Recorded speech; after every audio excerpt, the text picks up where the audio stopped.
Adamu Abdullahi kenan, wato Adam A Zango, shahararren mawaƙi kuma shahararren jarumi a masana'antar Kannywood, wanda za mu yi lakabi da sarkin farin jinin masana'antar Kannywood.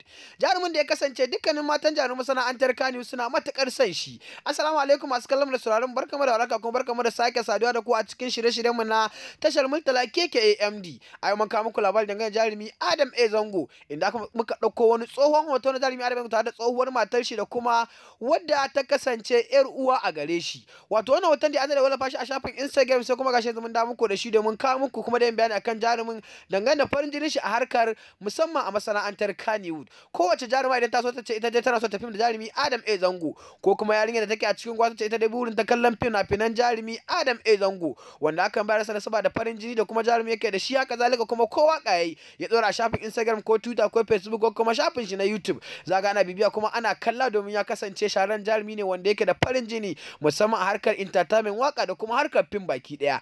Ya kasance kuma yana da faran da mutane, hakan yasa mutane suke son kusantar shi, wanda kuma hakan ya jawo ba shi da bai rasa nasaba da kasancewar shi mutum mai barkwanci ba. Wato ya kasance mutum ne na kowa da kowa, wanda ake cewa man of the people. Kada dai kuma ta ku danna subscribe kana kuma kula ta kararrawa, saboda sai kun yi haka za su samu damar samu ku labarai ta ko ina kaza na kuma mu kawo muku su a tashar Murtala Keke AMD. Ku danna subscribe kana kuma kula ta kararrawa. Murtala Keke AMD ta ku ci.